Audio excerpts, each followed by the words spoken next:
All right, today I have my friend Loloy, and we're going to tour his coffee farm, and we're going to learn about different cultivars of Arabica coffee.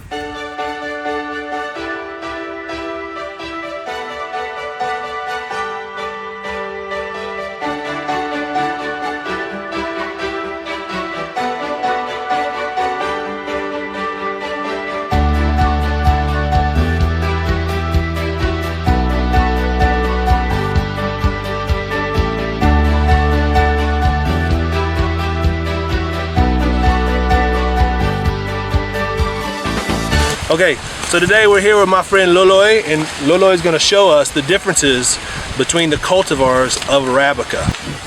Mga itong kuan usa nga variety sa Arabica, mo ni siya ang Catimor. Ang difference sa Catimor sa Red Bourbon, ang iyang lateral branches niya is kuan naglagyo. Oh, lagyo.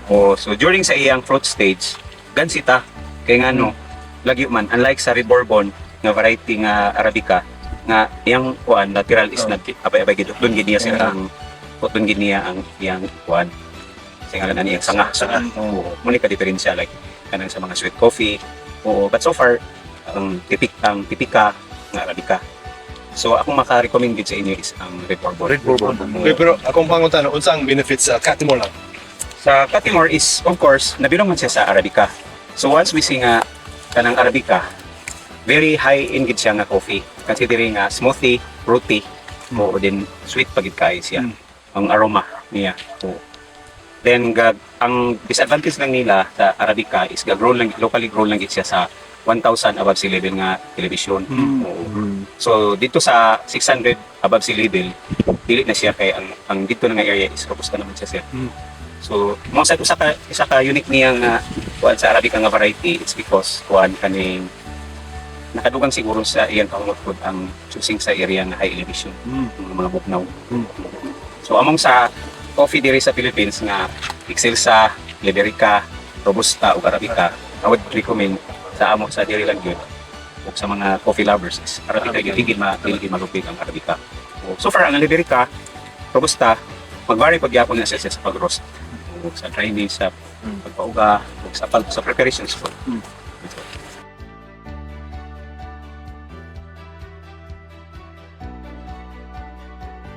Okay, so can you explain how old this coffee tree is? Oo. Kani nga coffee is wala pa ni siya mag 2 years. So muna ni iyang unod sa Red Bourbon. Basta proper lang gid ang pagtanong, right choose sa variety. So makita nato nga mangunod gid siya. So this is 2,000 hills. Kani nga area diri. So kani mo na ni akong natamnan nga kanang exact na gid siya nga dili pud totally pero tod ka naka-learn ko sa akong past nga tanom lang sa dayon karon gi-choose na ginako ang right nga variety. So this is it. Ang kuan gid siya before the price.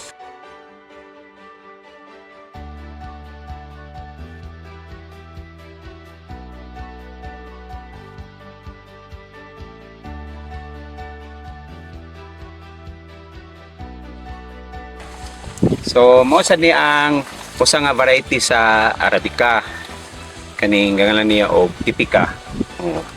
Mo sad ni siya atong mga old mga varieties before. Pero karon is so far wapo man gyapon gid siya kay exist man gid siya gyapon sa market. Pero dito ta dagon sa preference niya sa is kay ang tipika manggod yang lateral branch niya sir is naglagyo.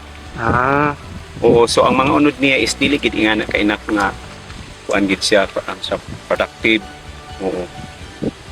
Dayon ikaduha sad is gamay ta og harvest. Kasi sa akong panahon. So much better kung magtanom ka labi na sa kape na seasonal man siya, wapo mo choose gid ta og right mga variety nga like ato ako na-explain ganina nga atong nagabay-abay gid sulit yun. Just to consider nga ang pag-harvest biya sa kape is mag-start na biya sa mamunga sa August December. Pero kanang August to December is nga pag-harvest kay man seasonal. Pero kung ayaw lang ta mo atiman sa coffee bitaw nato starting January, February, kung mag-abono lang bitaw ta combinations of organic wala man mag-ingon nga ang coffee is dito ra kapangunod sa August, September, October. Kapangunod siya Enero, Pebrero, Marso. Oo, okay, kasunod man gud iyang bulak. Pero dili lang ingan lang gid kadaghan. Pero duwa pud ka imong area, so gakakuan gyapon siya. Kausag gyapon siya. So proper lang gid nga care sa pagtanom. Para nga unsa atong gitanom, nag-ingon sa Bible nga mo pa atong harvest. So in terms of taste and aroma, sir, Typica is just the same sa Kasi other. gyapon siya sa kuan, sa Red Bourbon. And Dito lang siya gabari lang sa Yield harvest. harvest. Sa yield na. Kaya di naman gini niyo ma-compare o makita gid. yeah, Kani same ra man gid sila nga kuan kanang pag-puno, same ra siya nga pag-atiman, same ra siya nga area. Pero ang iya pong pag-tapping, pag-prawns, mahira gid unta pero kulang gid siya. Basta so far sa ako na observasyon is tara man maayo gyud ang kuan. Ang variety sa Arabica. so nakita ko na ako karon nga dito ko nang engage sa ka-discover man ko pagpupod nga variety. Mo ako kitang kilig kaya mo man kinakita mo na ako tested and proven ko din sa siya. Tapos lang man mag-invest ta, test na lang isang taon. Sakto yun. Muna ang Red Bourbon. Actually, duha ka klase ang Bourbon na Yellow Bourbon o Red Bourbon. Pero majority ang kuan daghang taog similya sa Yellow Bourbon. O ang advantage sa Red Bourbon na Arabica is ang iyang lateral branch niya is nagsikit-sikit siya. So, during sa fruit stage, considering kanang seasonal lang ang coffee, dapat nga kani siya nga variety atong ma-recommend kay ngano dili sayang ang panahon. Advantage ta. Oo. When it comes sa kuan sa iyang harvest o production. Oo. Then mo insert nga quality gid siya, sir. Oo. Wapo kay so far ang iyang kuan ang iyang quality humot pod. So, ang yield of Catamore per hectare compared to Bourbon, Mga naargit siya sa mga 50%. Mo ba? Basta ato lang alimahan gyud. Basta ang Bourbon. Grabe gyud. Oo, din bugat siya, sir. Oo. Bugat tungod kay dagko. Oo, dagko. Guwapo ka. Sir, is there ma-differentiate ba ang lasa sa Bourbon o sa Catamore and aroma? Mamaora man sila, sir. Saying that Kaya basta Arabica. Arabica. Pero nagsitid man ka ang Yellow Bourbon, unsang characteristics of the Yellow Bourbon? Ang karakteristik sa Yellow Bourbon, pareha naman gyapon sila sa Red Bourbon. Ang disadvantage lang sa Yellow Bourbon is rare ang iyang variety, sir, nga makuha nato. O among sa 100%, ako ganing na tanong ra diri na ara siguro sa mga 5% lang or 10%. So that's why wala na lang kay ko ng culture pod og Yellow Bourbon. Sige mo dinhi na lang ko nag-focus pod sa Red Bourbon. Ang mga problema sa mga disadvantage of bourbon, what are some mga disadvantage? Consideration lang. Sa mga disadvantage sa so far wala man ko nakita nga disadvantage sa Red Bourbon. Ang pinaka-importante lang gyud when it comes sa mag-alaga sa kape, kanang manurture lang yun mo sa utar. O kanang when you start mali, you end mali. Like for example, usa nga consideration is mag-follow gid ta sa proper nga protocol. Like for example, once magtanong ta, dapat nga 1 meter ang kalaw, 1 meter po yung width. Oo. Kay ang may tabo manggod kung parehara sa una nga itong tinamnan, mga kinaraan, ang gakitabo, sir, gakatumba siya, labi nagdagang kay unod. Oo. Tungod kay ang iyang mga roots gapang balik. Unlike kung 1 meter, 1 foot is pag tanong nimo sa iya, pag reach na ni ang gamot sa ilawom, dali kay niya, sir, kay humukman, putaman nimo siya og yuta, insakto. So nga then dali po siya gapangunod, sir. Kani nga variety pod, ang advantage aning sa Red Bourbon is 2 years lang kapangunod na siya. 2 years. 2 years. Dili na taas kung mga 5 years, 8 years. Oo. 2 years lang, sir. Kuan, 15 months kanang gakuan na siya, sir, kanang gapamulak na. Basta proper lang gyud nga care. O na mag-apply din ta, sir, og kanang tapping. Kani siya nga dinira po sa ato kay para pod ang harvest bisag mga bata ani pwede harvest. Di na daw tong kat nga kanang taraan, sir. So be like a years until the first more like harsh pruning, year 7, 8. It's a Kuan kanang pwede na ta mag-prune kanang makita na nato nga 5 to 6 feet katasaan para sa tao. out of tuig. O dili ka usara. Mag steady naman din siya. Like aning So kung na ang leader, o kanini nira. So detapping means pruning. Pruning.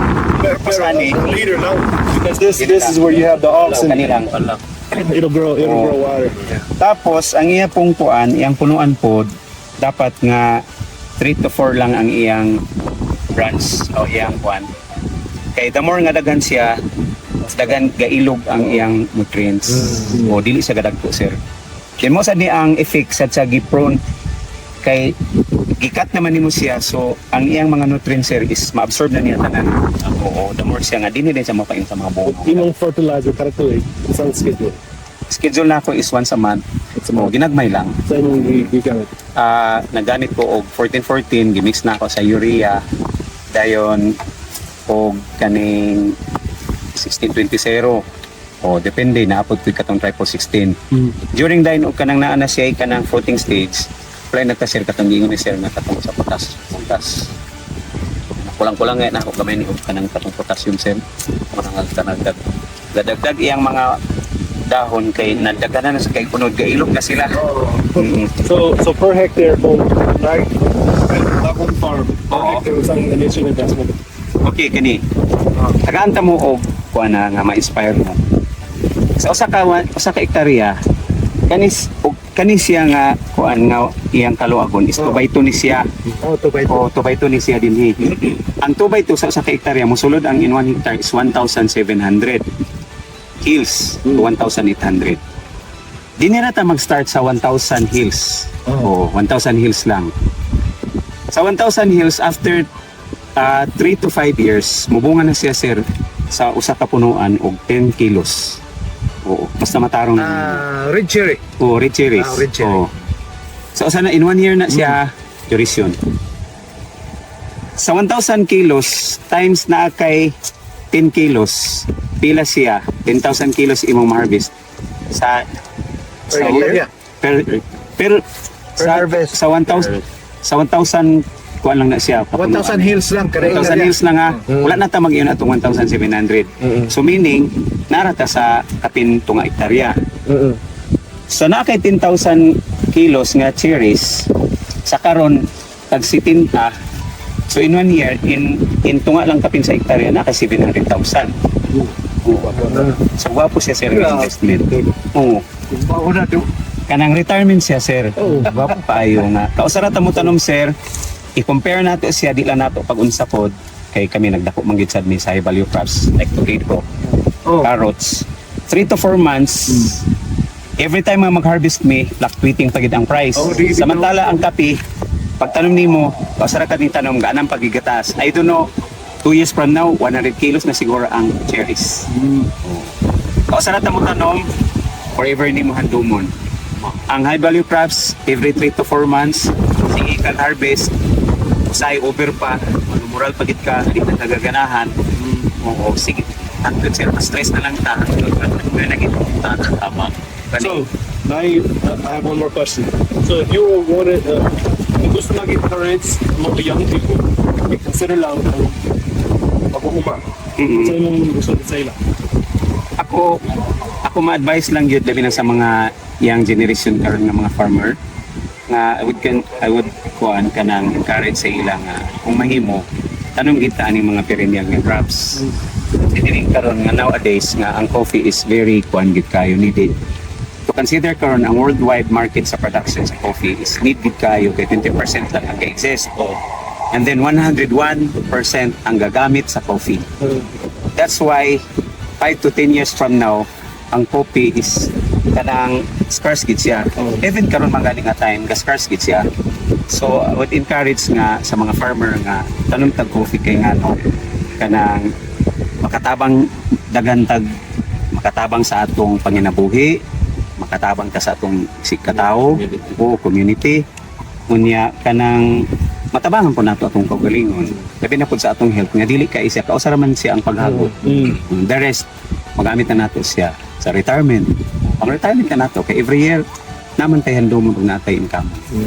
Kasi So, question sir, how about those farmer nga their land is below 1,000 meters above sea level can still get plant coffee? okay kana Hmm.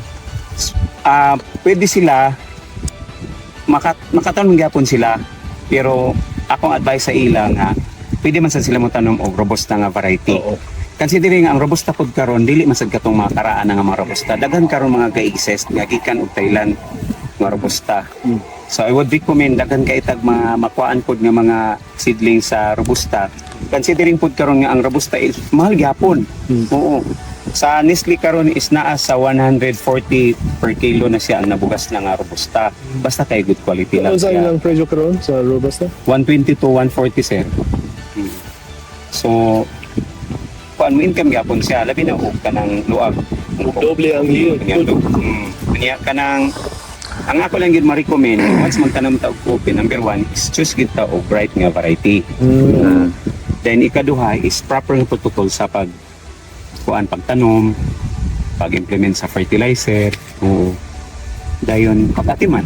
Of course, like sa weeding, muna siya ang mga considerations na mutanom ta nga ato ginatiman. Salamat kayo. That's it. Ay mo Sir. karon sir. Salamat Gwapong kayo sa inyo. farm. Una na po ang privilege na natalapod mo sa aming kape diri. Thank you, sir. Thanks for watching this video. Thanks Loloy for your time today. And if you want to learn more about Arabica coffee here in the Philippines, just click the subscribe button, send us a message, and we'd be happy to talk to you. Thanks for watching.